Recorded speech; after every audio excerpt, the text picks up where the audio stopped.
Hi everyone, this is Katie Carney from Katie Carney Stitching, and this is my Flosstube number 68, and it's the 1st of August, meaning Christmas in July has ended, so I wanted to come on and update you on what I worked on during Christmas in July. I did get some good stitching in since my last video, but obviously it's never as much as we want. Last weekend I went away. We went to... It's called the Glimmer Festival. It's an opera festival in Glimmer, New York, which is outside of Cooperstown. We left Friday and came back last night, which was Sunday. And we saw 5 productions, 3 of which I really, really loved and 2 of which I really didn't. The 2 that I did not love were modern. One that we saw the world premiere, and one that premiered in 2018. They were both short and just not my thing.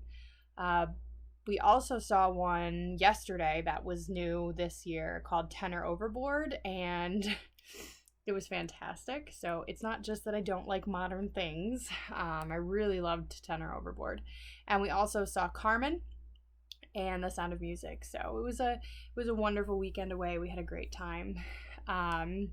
Some funny stories that I think that you guys will get a kick out of. So 2 weeks ago on Thursday night, so a little over 2 weeks, probably right after I filmed, I sleep in... Sorry, my computer froze. I sleep in Fra's old bedroom, and I don't have anything really in there. I just sleep in there. I have a lot of books in there by the bed. Anyway, her closet is still up there, and that's where, like, you know, you have your lockbox and stuff. So she needed her firebox, and I kept forgetting to get it out of the closet. And I was putting my pajamas on, and I said, oh, the firebox, I should get that. And y'all, I had not yet put on my pajamas. And I went into the closet to get the firebox out.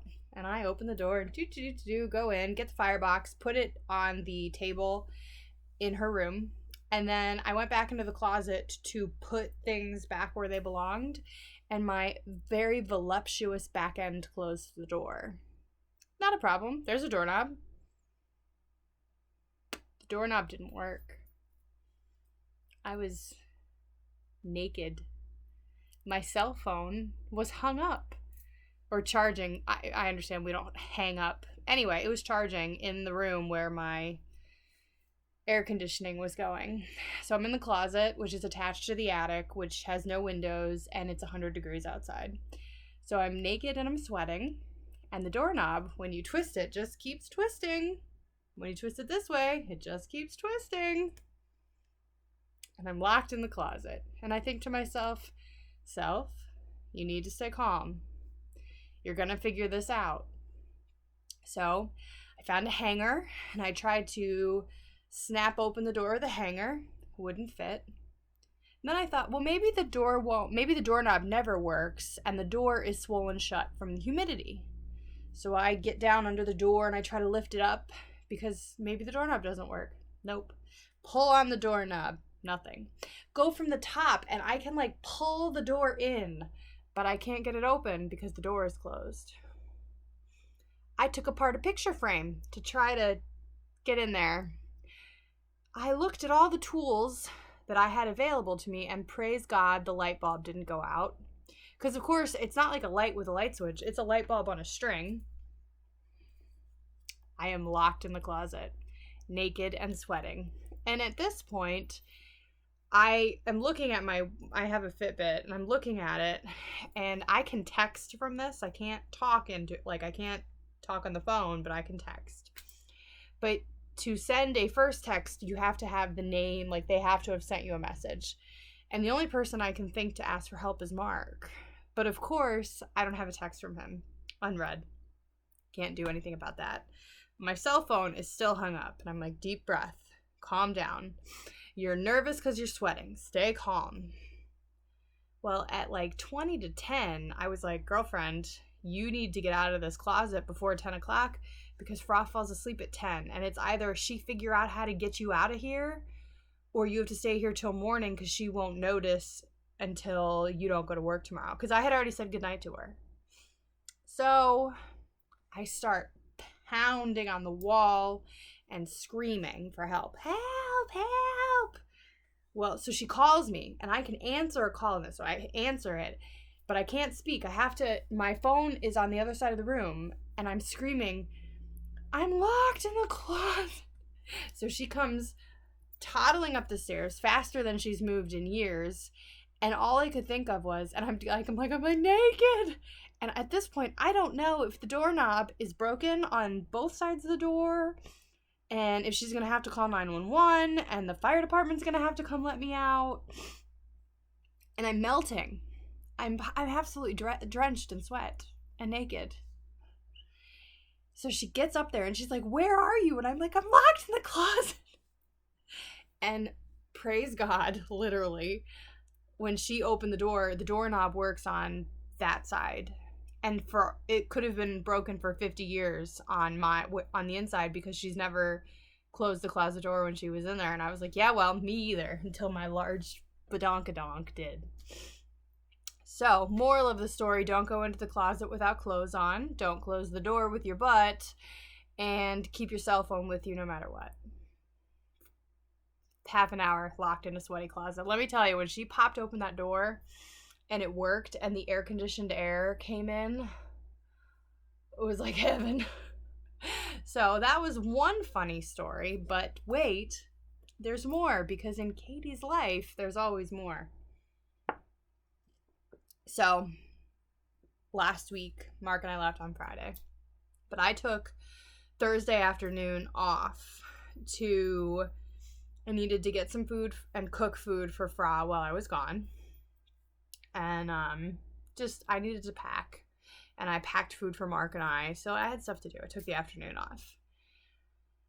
Well, I'm sitting at work, and I've been running around the building, and when I got dressed in the morning, I put on a pair of linen pants that I was planning to take with me, but I was like, I'm only working a half day. I'll change when I get home. It's fine. That's what I'm going to wear. It's hot.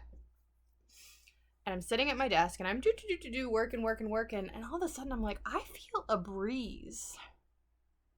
My pants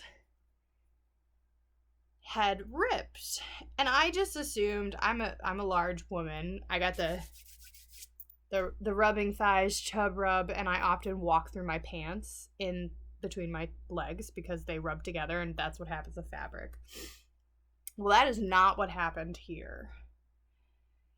Apparently, well, it happens with linen. I don't know if you've ever had linen bed sheets and you just wake up and all of a sudden there's a hole in the middle of the sheet and you don't know what happened. That's what happened. So it happened a couple inches down my thigh, and it started in the front and went almost all the way around my pant. And at this point, it's like 9:30, 10 o'clock, and I'm leaving at 11:30. So a friend of mine packing taped my pants to my leg and closed, because I couldn't walk around like that, and I could never get through the entire building out to my car. I put a sweater on. It's like 85 degrees. And the poor sisters are like, what is the matter with you? And why are you, when you walk, sounding like you have a plastic bag on? And it was, of course, because my pants were taped to my flesh. So I get to the front door, and one of the sisters is there, and she drops something. And she looks at me, and she's like, Katie? And I was like, sister, I can't get that for you. I can't bend over. And she's like, well, I can't get it. So there I am, trying to bend down. In the front, we have a medical facility attached to our building, a day program for seniors. And I'm trying to bend down with my pants that are taped to my leg. I'm trying to bend down and pick up something for a sister. So if you needed to laugh, just imagine me first naked in a closet and then nearly naked at work in the last 2 weeks. And you'll get a giggle.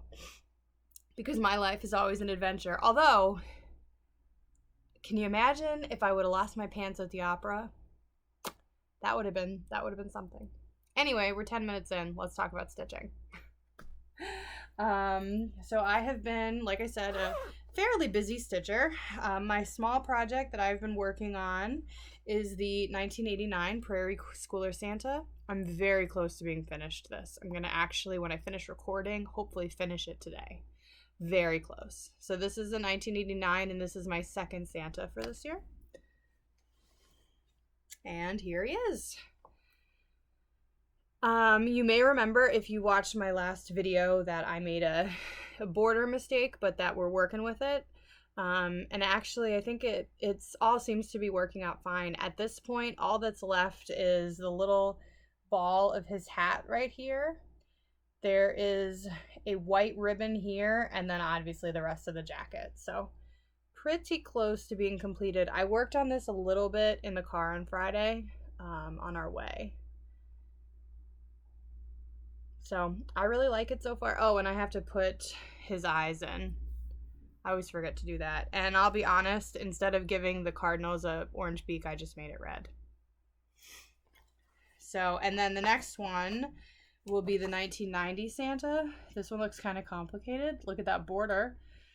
So I'm going to start that right away because I want to do 4 a year. And that's the 89 is my second. So that's one of my whips. And then I worked quite a bit on my Christmas Spirit. And Christmas Spirit is by Lavender and Lace, and here's what it looks like. Oh, my Prairie Schooler Santa is on an 18 count fiddler's cloth with the called for DMC. This is on a 32 count natural beige linen or something, natural beige, and using the called for DMC. And here are the gorgeous colors for Christmas Spirit. And I was really gangbusters on this, and I was really moving, and then I decided I wanted to start something else. So well, let me show you where I got. So I had gotten to here before I put it away, and then this time I was focusing on coming down the side. Woo. So I did put, this is, I'm using DMC Diamant, and that's going to be the star for the Christmas Spirit. So I got the stitching in, the rest of it's back stitched.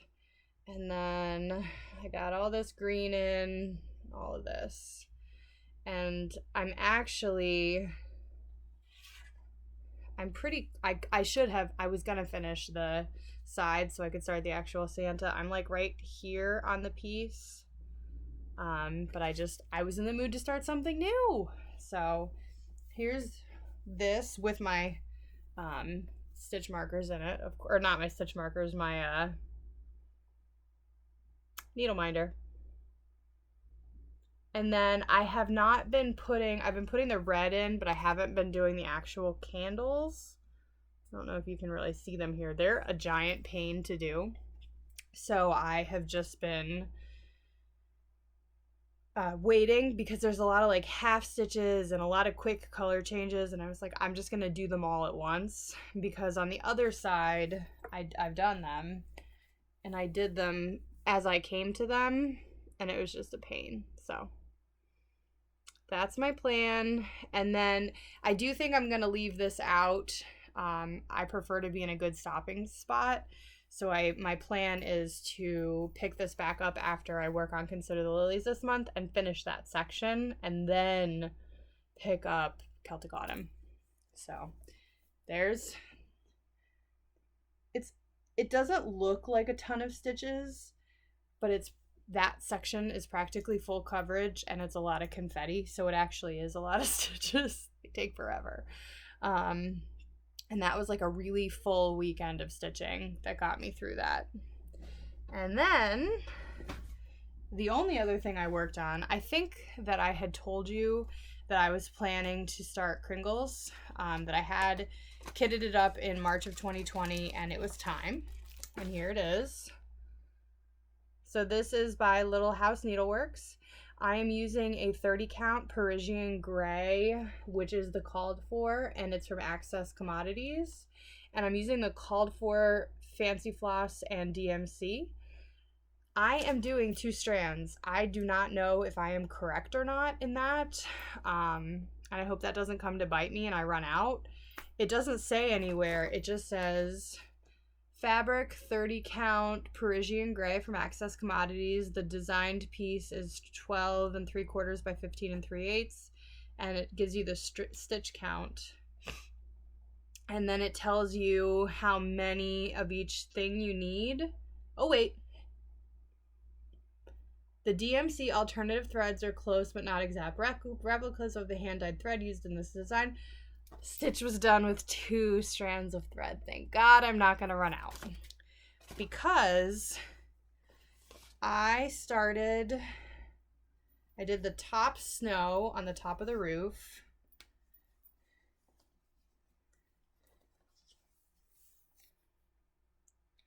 And then I worked on the like shingles for the roof.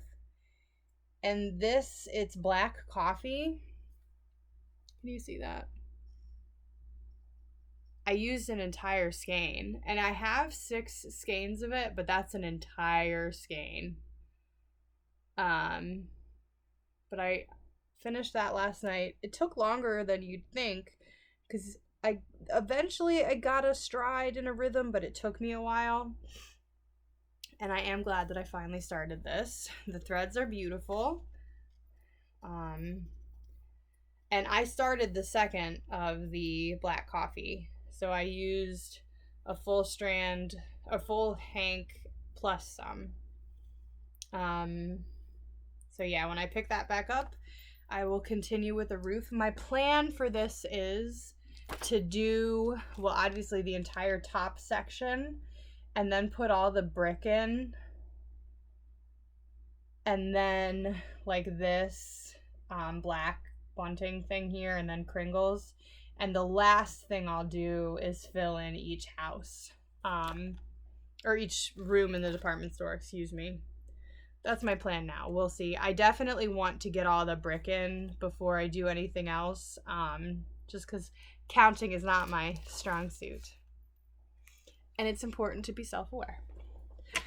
So that's all my stitching, but I've got some fun haul that I want to show you.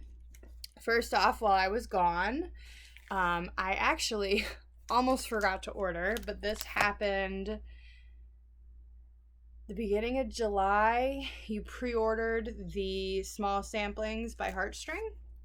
This is Emma Fisher, and this is 1859, and it's The Lord is My Shepherd. It's Psalm 23. And so I got the pattern, and it came with a postcard of the piece, and then you can pick different levels with these small ones. I did not get the fabric. I like to pick my own. Well, I like to use what I have in stash, but I got the floss, which is DMC, and then it was 3 colors of fancy floss. Blue coat, red, pea coat, and gold. They're very pretty.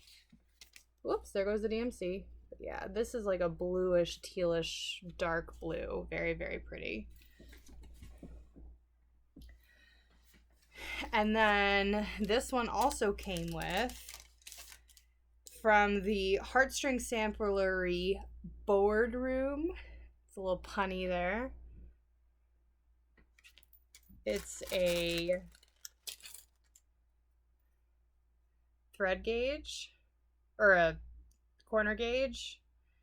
And then on this side, it has a copy of the sampler on it, and I am so impressed with her husband, because she said, once upon a time, there was a wild Oregon cherry tree rooted in the Cascade Mountain Range. She grew near a stream and knew the songs of all the forest birds. One stormy night, she was badly damaged by fierce winds. When calm returned to the forest, she was lovingly gathered by her caretaker and taken to his workshop. She was skillfully milled so that no part of her graceful form was wasted, then set aside until the time was right for her to become something new. And so the gauge is custom made from that tree. It's an Oregon cherry tree, and her husband made it, and it's beautiful. So I'm really glad that I got that. I love a corner gauge, and then I love the little story and how special this is. As you know, heartstring can do no wrong in my eyes. So that was a lovely, lovely, lovely piece of mail to come home to. And then today, Monday, I took a half day at work and I met a friend for lunch and she brought me my Christmas gift. It's been a long time. And it's she got me some Harney and Sons tea and this beautiful teacup. Look at those roses. And my confirmation name is Rose, so I definitely love roses, and I love the black. I just think that is so gorgeous. So thank you so much, Donna. Not that you watch these or know that I make them, but I love my new cup. And then, ooh, I'm throwing you. Hang on one second. We'll see if I can. Oh, that's not great, but it's better. We're almost done. Last week or the week before, Owl Forest Embroidery came out with a new pattern. And I could not say no because I love trains and I love these colors. And I think I'm going to make it for Mark.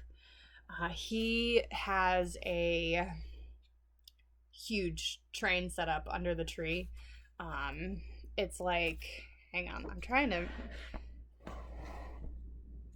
make this better, but I can't tell if I'm making it better or worse. Might be making you sick.